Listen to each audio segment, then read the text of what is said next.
Just gonna wait for some people to come on.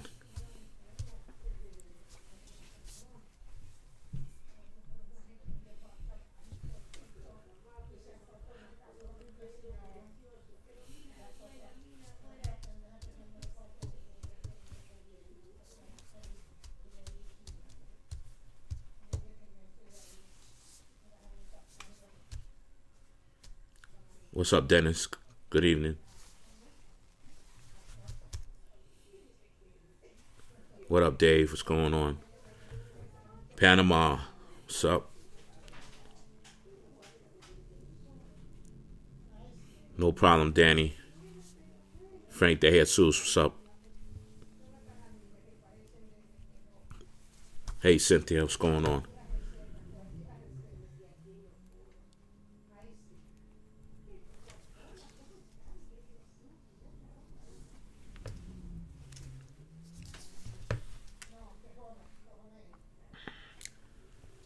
So I want to get some people on here before I get started. The information is now changing very rapidly. Let's just say, hey, Cynthia, Brother Medina, what's up? What's up, Harry Nepal? Puyo, how you doing?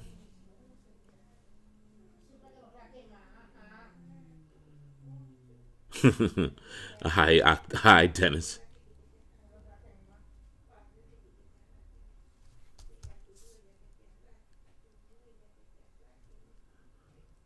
Thank you. Hey, Marla, how you doing? Amber Cheeks.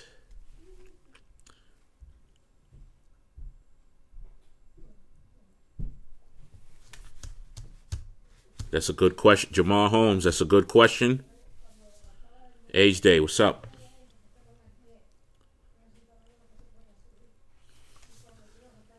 Greg Whitehurst, what's up?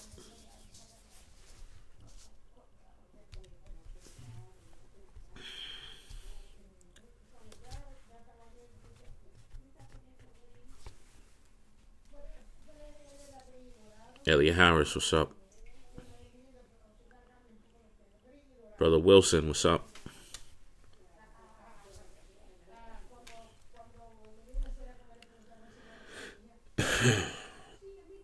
What's up, Pacheco? So, what's up, Tim? What's going on, man?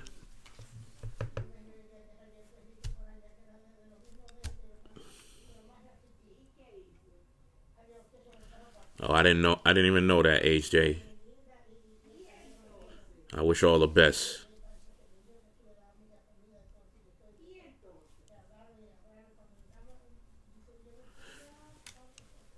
All right, so let me get started. Let's start off with a moment of silence for our brother conductor who passed away from COVID-19. Let's take a moment.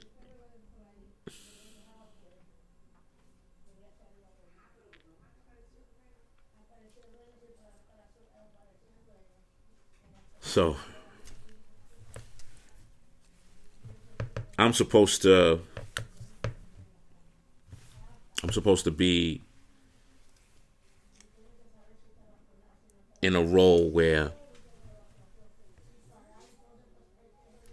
I'm supposed to be here in a role where I got to keep things real, right? But just like if you watch the stuff on television, there's a lot of politics being played over this virus. I don't know how this virus started. There's a lot of rumors to how this virus started and mutated, but it's here and it's killing us. Right? That's very obvious because it took one of our TW soldiers out. The first thing that I want to do is just give you an update on our conference call. So right now, as of yesterday's date, we've had in America we have 68,000 cases, with about 36,000 in New York State.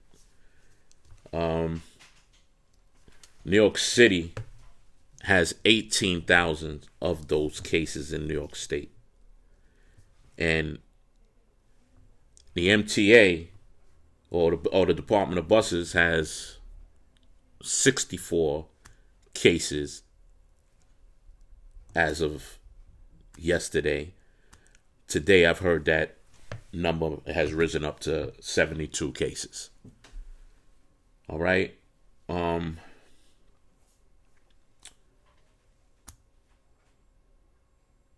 Everybody is talking about social distancing. But the way things are going on some of the routes, such as in Mother Clara Hill, I had some complaints about the M7. I had some complaints about the M35, where people are not even respecting the chain. So some of these complaints were brought up today. Right now, in the Department of Buses, they're looking to reduce service by 25%. But even that's evolving right now, where we've heard in the news that they was talking about a Saturday schedule, and it's looking more and more like that's going to be the target, that it's going to be a Saturday schedule. But don't even hold me to that yet. There's going to be other conversations regarding that particular thing.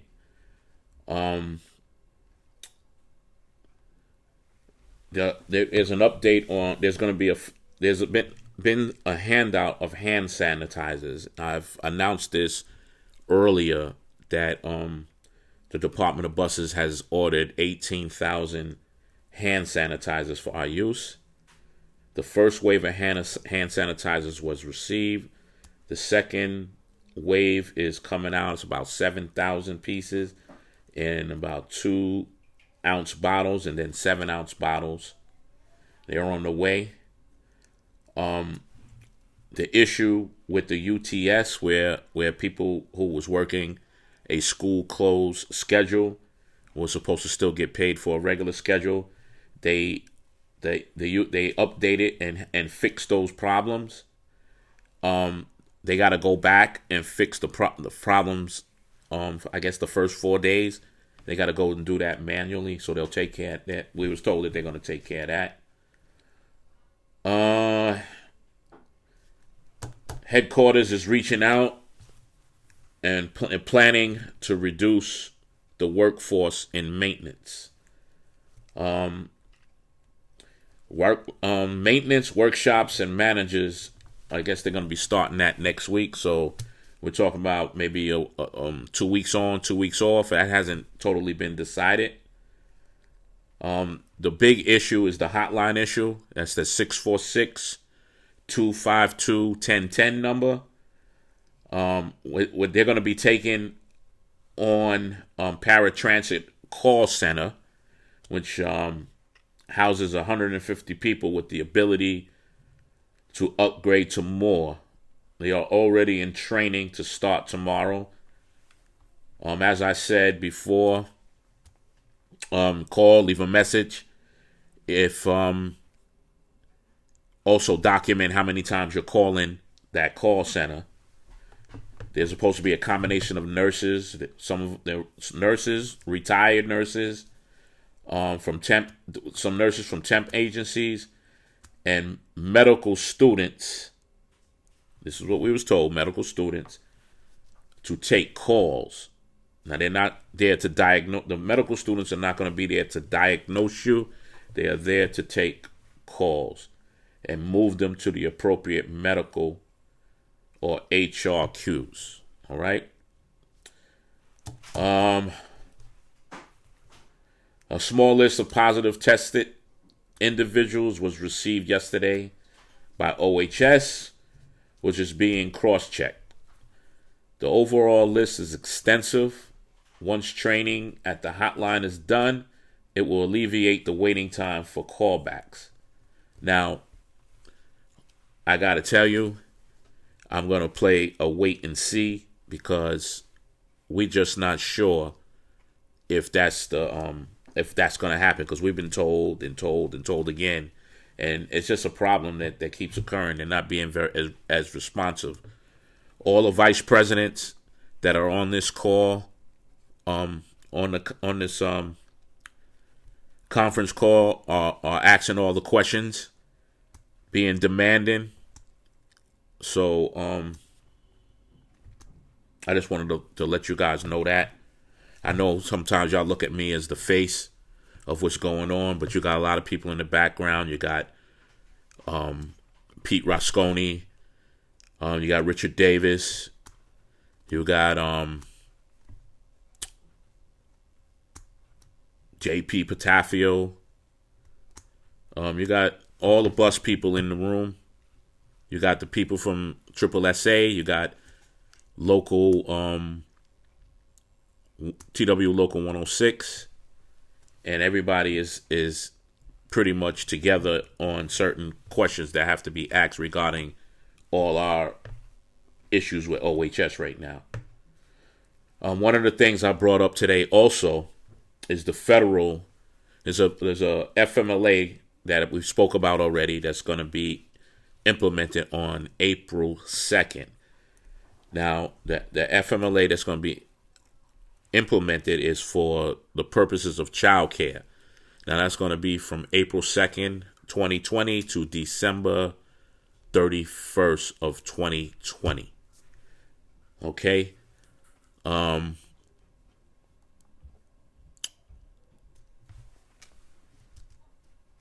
I'm reading what Kenny Perez is saying. We don't get a mask. We don't get gloves. We don't get hazard pay.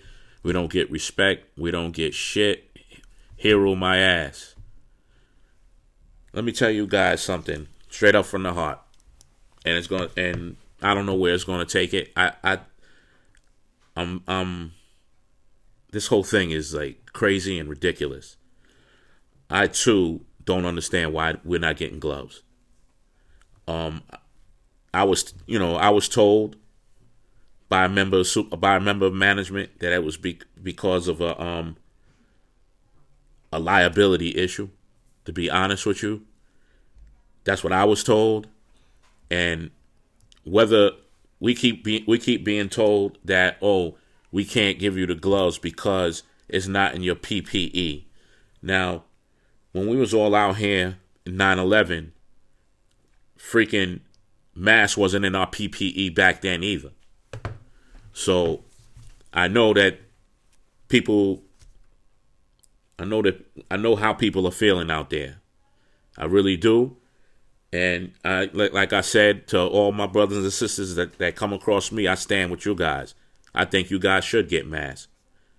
Period, point blank. So the purpose of this session is not for me to go on back and forth on what we should have. We should have masks. You goddamn right, we should have them. Okay? What we need to do is make a decision about our health. Whatever that decision is, we have to make a decision. We don't need to wait to make a decision on whether we live or whether we die. That's period, point blank. And you gotta respect that. You know, it's a scary time out here. This is not just going on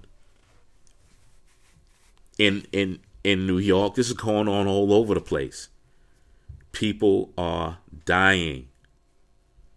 People are definitely dying. And we have to make a decision now. What's more important? Money or my life? And that's the bottom line. Is money more important? Because I had a brother just conversate with me, Guzman, tell me we shouldn't be working. And he's right. We shouldn't be working. But you got to make up your mind how you want to do this, because this system is not going to sustain itself, and eventually it's just going to crash. We're not going to be able to sit home and get paid, but guess what? We'll be alive. All right, so you have to really just make up your mind, ladies and gentlemen. You wanna go out, you go out. You come to work, you come to work. But I'm telling you, you can't sit up here and say at the end of the day that, oh, the union told me this or Donald Yates said this. No, no, no, no, no. This right now is going to be an individual decision. We know who care about us. We know management don't care about us. We know that. That's a fact. Management don't care, right? Yeah, we're on conference calls. Yeah, we trying to get everything that we can to make everything comfortable. Now they're changing the schedules. We already saw what happened in Fresh Pond Depot. I'm just so saddened that it's come to the way things are coming. No one should have to die over a man-made disease, and I think that COVID-19 is probably a man-made disease somehow, and somebody lost control of it. It mutated, and now everybody's suffering. So I have conversations with people I grew up with. Conspiracy theories or not. But let me tell you. When we all took this job as bus operators and transit workers and wherever you work, you took this job because you thought it was going to be something that you'll be able to take care of your families. Right? And now we're faced with a dilemma that either we're going to be able to take care of our families or we're going to stay home and go down. And I want to share something else with you. I got, there was something called the Matilda's Law. Now, I don't know, this is kind of, just came on the scene. So I just want to update y'all on what the Matilda Law is. And it's supposed to be a 10-point policy that ensures uniform safety for everyone. So what does that really mean? 100% closure of non-essential businesses statewide, effective 8 p.m. Sunday. Exceptions made for essential services such as groceries and healthcare. Matilda's Law will provide new protections for most vulnerable populations, New Yorkers age 70 and older, people with compromised immune systems, and those with underlying illnesses. Direct 90-day on any residential or commercial evictions. Acts PPE product providers to sell non-essential products to the state and encourage companies to begin manufacturing PPE products. Confirms 2,950 additional coronavirus cases in New York State, bringing statewide total to 7,102 new cases in 23 counties. So what I'm going to just tell you to do is to punch in your on the internet Matilda's Law, and this whole thing about Governor Cuomo will come up, and you can read it for yourself. But I can see that some type of martial law can happen, and I actually can see this system coming to a halt. And it's not that I'm encouraging it, but you gotta make the best choice that you can make for you and your family at this point in time. And nobody's gonna like the fact that I'm saying it, but it's true. You guys gotta make sure that you and your family are safe. You don't know who you're coming across, and that's what the issue is. Some people don't even know that they're positive, so it's starting to become very scary. So why should we have to lose anybody else? But anyway, let me read some of the things I just got to read some of your comments so I can answer some of your comments. Give me a second.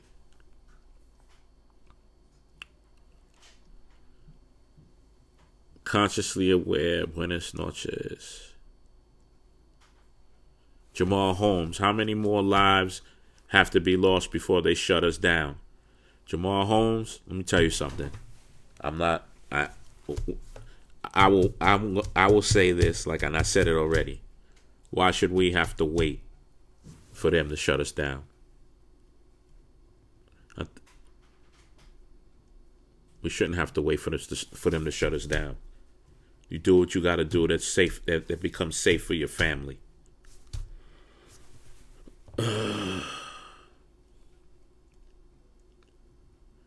Nas, what's up? Kadim. Frank de Jesus. I'm really upset right now, man. It's too late. They should have taken this serious on day one. We didn't have to wait. We didn't have to wait for one of our guys to die to act like we would do something about our safety. We should have been threatening them from the beginning. It's terrible. It is terrible. I don't even know what to say. You know, it's a terrible loss. Saul Perry, they already asked us to do we want the first 14 days off or second 14 days? So if they asking for that, we need to start taking advantage of any time that we can get off, so we can flatten the curve, is what they calling that all over the place. Being interactive with each other, and I'm guilty of it because I'm on the ground and I want to make sure everybody's all right. I want to make sure that you have a voice on the ground. I don't want to, leave you guys behind, and that's why I'm going to continue to come around, because I know people got to make ends meet. I could stay home. I don't have to come in, but that's what I'm going to be doing to make sure my people is good. Goody Bills. More than that, they would answer the phone. Yeah, that's that. See, that's another thing. It's like they gave us a number that they just not responding to, like the pacifiers. And it's crazy. It's ridiculous, man. I'm with you on that. Danny Cruz, too late. Most of us have already been exposed. Most of us, if not all of us, Danny. Tyrone Hampton. Underlying conditions is not worth the risk of life. It's not. I agree. I mean, I've never seen nothing like this. Forget about it. I was in 9/11. Just to give you a little recap on what 9/11 was. 126th Street Depot was swinging there. I was on the M103s. Planes hit the towers. We thought it was a pilot error. We didn't know it was terrorists at the time. Then when we got in the when we started making our reliefs, and they were late reliefs, we was getting ordered by dispatchers during that time. Yo, take the fire department down. And let me tell you, at the end of the day, we did everything that we could to help out in 9/11. And I had a big lesson taught to me back then, that they don't give a fuck about you. They didn't give a fuck then either. Believe you, I was there. They didn't care. I took the fire department down there. They told me to wait for them, right? And I waited like an asshole. And then when I came back for my bus, I had all their equipment on my bus. It was around 3 o'clock in the morning. I ran this stuff, and then I knocked on the firehouse door. All them firemen was in their house eating spaghetti, and they told me to wait down there.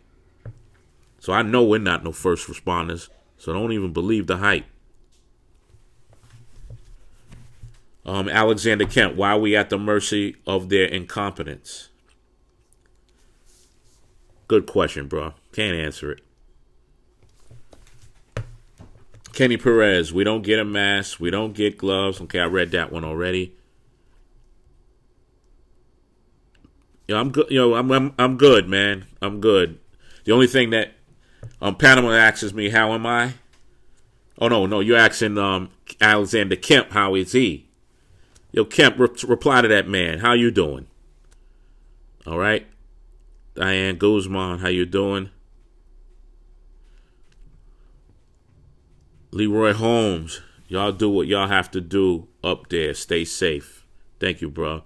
How's it down there in Georgia?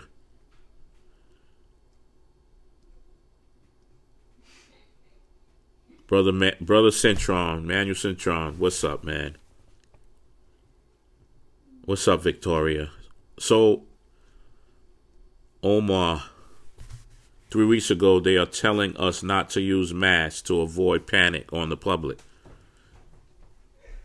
Man, I just don't understand that not getting the mask stuff. I'll never understand that. Even if it doesn't do nothing for you, if it makes you comfortable in your head, then you should be able to wear what makes you feel comfortable. Period. Point blank. Brandon Grant, I just heard on 5 o'clock news that TW was demanding masks and gloves after the conductor just died. We was demanding gloves way before that. Don't think we wasn't demanding gloves before that. I mean, there's been some messaging stuff that's been out there, but this union, this leadership has been asking and demanding gloves, and we've been told they didn't have enough. We've been told they're for first responders because first responders, nurses, or doctors that was running out of those things. But now we're required to take these nurses and doctors and first responders to locations, and we're getting sick, so then we're not going to be around to take them nowhere, so you should have just gave us the goddamn mask. I put this solely... There's going to be some reckoning. There's going to be some reckoning. Michael Enrique, we can enjoy... Well, yeah, I read that already. Stephanie Dixons, why can't de Blasio and Cuomo do more about people riding the bus that aren't so-called essential employees if we have to be out?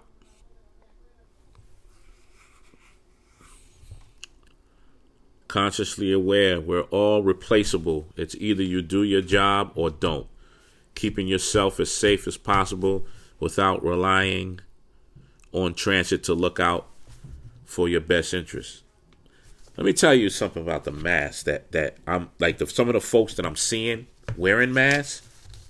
I gotta tell you, and I'm not mentioning names, but I've seen people wear masks, right? And they got the rubber gloves on, and then what they're doing is when they pull the mask down, they're taking their rubber gloves, coming inside this part of their face, and pulling down the mask. What just happened? If your hands, if anything's on your hands, you just infected yourself. So then I'm seeing people using the mask and reusing the mask. So they take the mask off and put it down somewhere. So the mask is not good no more. What are y'all doing? So,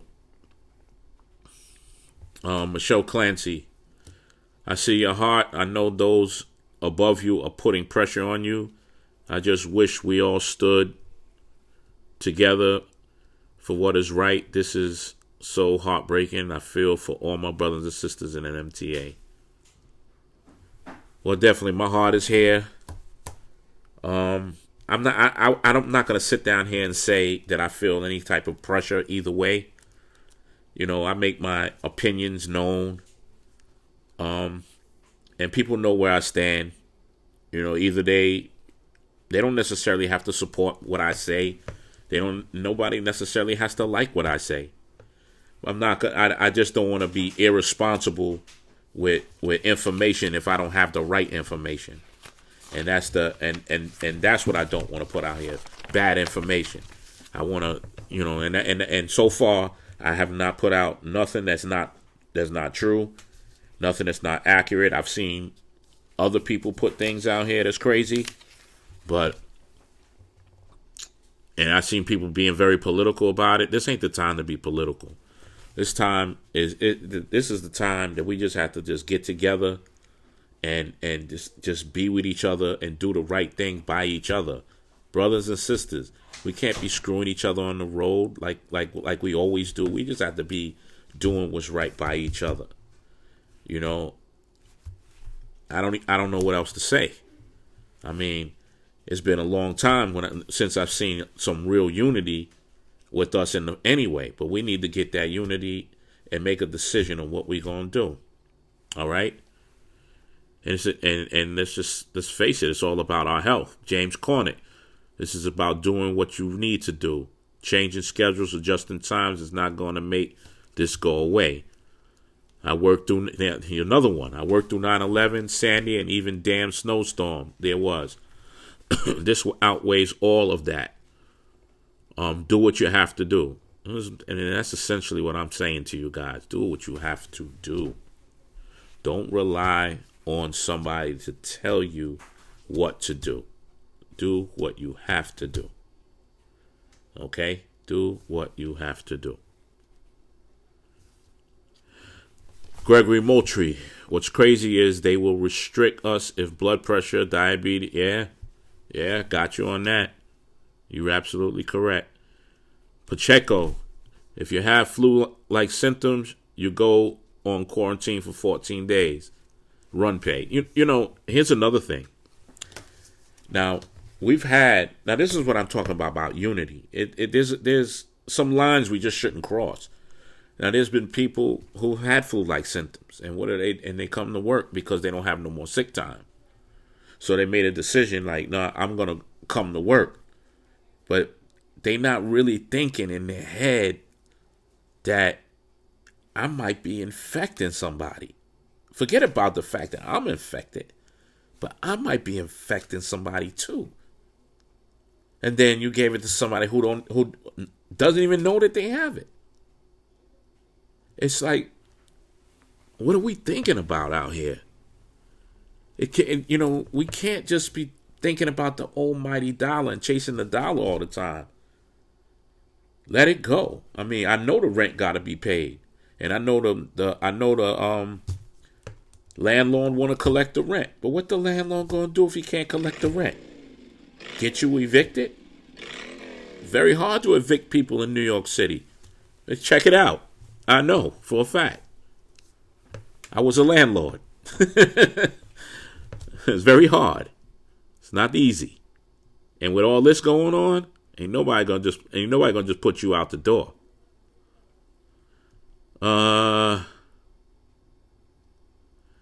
Dennis Octavio, you had posted the Matilda law. Yeah, and I didn't see that. But yes, post it everywhere. It's, right now we got to be able to read everything. Kenny Perez, Brother Yates, I have a question. If an operator don't want to come in over fear to get sick, what's the penalty? Because I have a hard time believing transit is going to let you stay home just like that. Kenny, and pardon my French, man, who gives a fuck what they say the penalty is going to be? You do what you got to do. All right? You do what you got to do. No disrespect. Do what you got to do. D'Angela, will the self-quarantine be paid without a test being done? A lot of people have secondary exposure with no symptoms. So the quarantine, hold on, someone just tried to call in and it just cut me loose.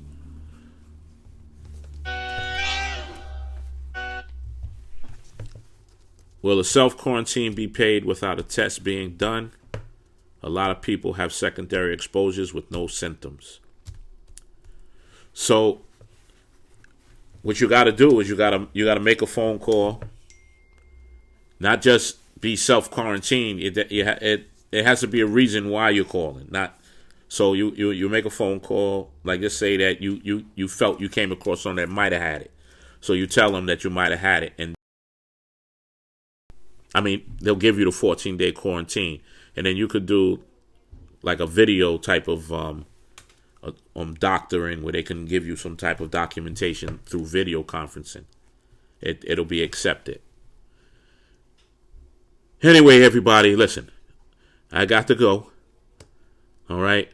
I'll check in and give you more information as I get it. Be safe out here. I got y'all back.